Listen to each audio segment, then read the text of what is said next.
Hello and welcome to Code Canvas. This channel is all about web development covering JavaScript, CSS3, HTML5, React.js, WordPress, ChatGPT integration, and even the basics of AWS. If you are looking to learn, build, and grow your skills, you are in the right place. Let's get started. In today's video, we will explore one CSS property, initial letter. The initial letter is a CSS property that selects the first letter of the element where it is applied and specifies the number of lines the letter occupies. The initial letter CSS property is a part of CSS Fragmentation Module and it is used to style drop caps.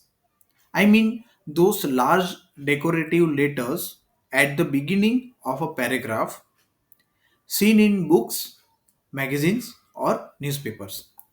So I'm talking about this type of styling.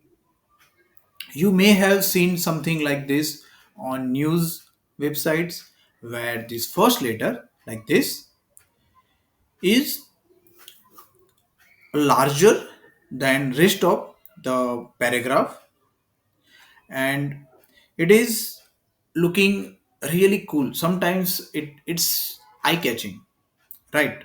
So you can style this first letter in multiple ways.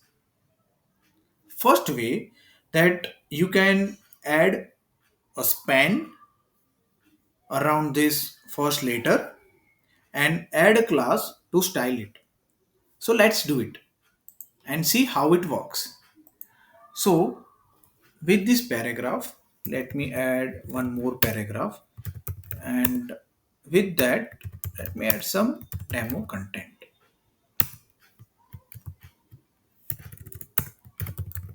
Okay, so now I have this paragraph and this is how it looks. Okay, so what we can do here, we can add one span. Let me add here span and add this il here. Instead of here, let's wrap it here and add one class initial later. Okay, now in CSS what we can do here, we can add some color. So let me add orange color. Font size, let me make it 50 pixel, and to look it in multiple lines, let's add line height. Then this is how it looks, right? We can also add some margin here. Margin right 0.50 em, and here instead of 50 we can add, we can increase the font size as well, right? So we can style this. Let me remove this margin, it isn't looking good. So we can style it using this class and wrapping up this letter in span. But this is not something useful when we want to style multiple letters, right? That works, but it's more HTML markup than we want and it breaks up our content as well. So that's where the initial letter CSS comes in. So let's see how it works. So instead of this pen, let me remove this pen here and spam here. Okay, now we have this paragraph. Let's make it class in paragraph. Okay, so now we have this property and that's why it is looking like this. Okay, so with this what we can do, we can use one CSS selector, PSS CSS pseudo selector called first letter. So let me add first letter, and what we can do here, let's add some color, for example orange. Okay, and font weight bolder or bold, right? So let's see how it is looking.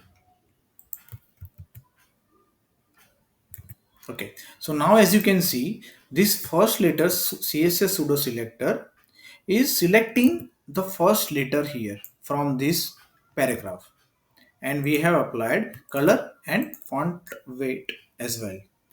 With this, we can use initial letter as value 4, for example, and see the magic, how it looks.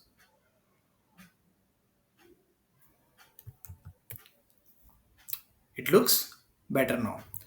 With this, let's add some margin right 0.50 em, and see, it looks better now. Let it get reload.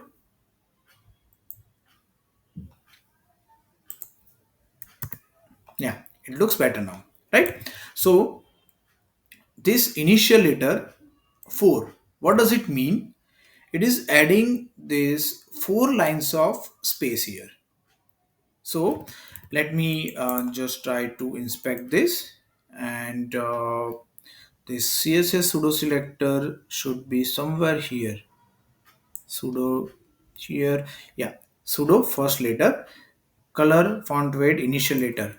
If we make it 3, you can see it is covering 3 lines. 5, it is now covering 5 lines. In simple words, initial letter CSS property allows you to control the size of the first letter, number of letters to style, most of the times it's 1, alignment with the surrounding text, right? So this is looking good. Okay. So as of now, browser support for this property is limited. This property is supported in Safari and partially in Google Chrome. It's not widely supported in Firefox and Edge yet. For broader compatibility, we can use a combination of first letter pseudo selector and manual styling to simulate the drop caps. All right. So this was the quick introduction about CSS property initial letter. Thanks for watching this video. If you found it helpful, don't forget to like, share and subscribe for more similar videos. Drop your questions or suggestions in the comments. I would love to hear from you.